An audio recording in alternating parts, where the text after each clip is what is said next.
I'm in Kurnell, a suburb in Sydney's Sutherland Shire, also known as part of the Dharawal Nation.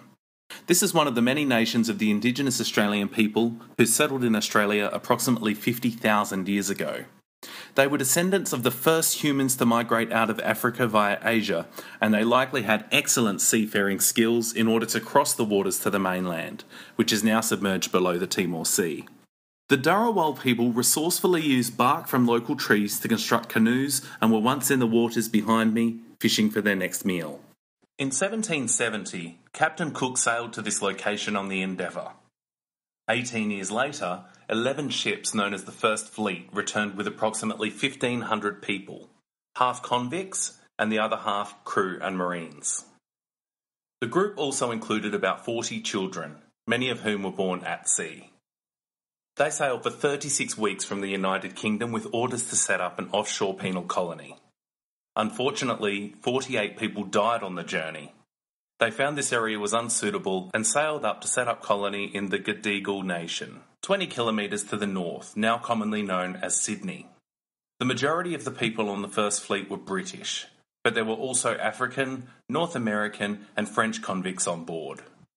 Around 500,000 Indigenous Australians lived on this land prior to the arrival of the First Fleet, and the population grew to exceed 1 million over the following century, as many more migrated to Australia by sailing and steamships.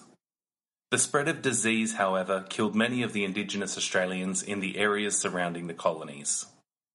From 1860 until 1967, when it was abolished by the state, more than 7,000 children from the UK and Malta were transported, unaccompanied, to Australia under the child migration schemes.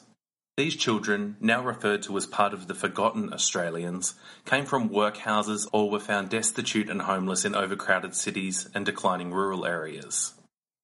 In later periods, they were sent from children's homes and orphanages. Some parents purposefully chose the schemes for their children as they were unable to look after them, while other parents were forced to give up their children for the child migration. Many of these children suffered from neglect and were abused physically, emotionally and/or sexually while living in the children's homes in Australia.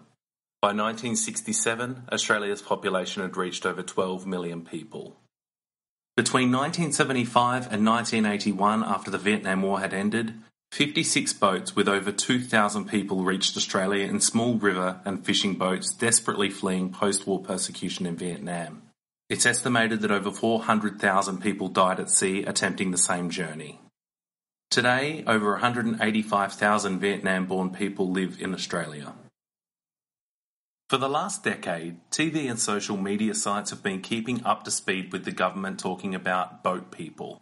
Who are they? Where did they come from? Why did they leave? Why are they in this situation? These people are running for their lives. They have nothing but the clothes on their back.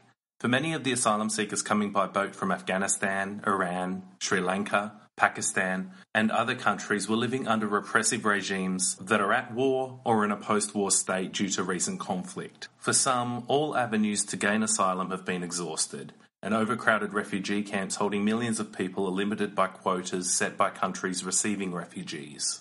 According to the United Nations High Commissioner for Refugees, also known as the UNHCR, an asylum seeker is not classified as a refugee until they are processed under the nation's fast and fair asylum system. However, the UNHCR also notes that with mass movements of asylum seekers from an area of conflict, it is evident why they have fled and why they should be generally classified as prima facie refugees. Others may be fleeing individual or minority persecution and should also have their claims processed under the fast and fair system. Article 14 of the Universal Declaration of Human Rights states that everyone has the right to seek and enjoy asylum from persecution. When Kevin Rudd regained the Prime Minister's office in 2013, he changed the Labor government's stance, stating that asylum seekers arriving in Australia by boat will not be resettled in Australia. The 2013 federal election saw the beginning of the coalition government with Tony Abbott as Prime Minister and Scott Morrison as the Minister for Immigration and Border Protection. Shortly after, the government continued with the Labor Party's offshore processing and refusal of asylum seekers' claims processing, all because they travelled by boat. However, they went further by loading asylum seekers onto rafts stripped of safety equipment and launching them back into Indonesian waters. Asylum seekers were also flown, against their will, back to the country they had attempted to flee.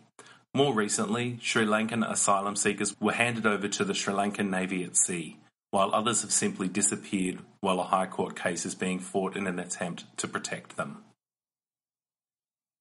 A few weeks into Abbott's government term, Father Bob Maguire, known as the Larrikin priest, tweeted, "Is there a spare Sea Shepherd vessel, maybe renamed Good Samaritan, which could monitor asylum seeker welfare? It works for Wales." This month he followed up with another tweet. "Could the Sea Shepherd be our civil society, Good Shepherd patrolling and monitoring our northwestern waters for the care and protection of strangers?" A vessel named the Good Samaritan is needed to monitor asylum seekers' welfare. With Father Bob's strong vision and immense support of the Australian people, I'm starting a crowdfunding project to raise the startup funds to purchase a vessel, and from a not-for-profit organisation, helping asylum seekers in the seas surrounding Australia. To ensure an accurate historical record and to ensure the asylum seekers are treated humanely and that their asylum claims are processed quickly and fairly. The Australian government has broken international laws and the International Refugee Convention on multiple occasions.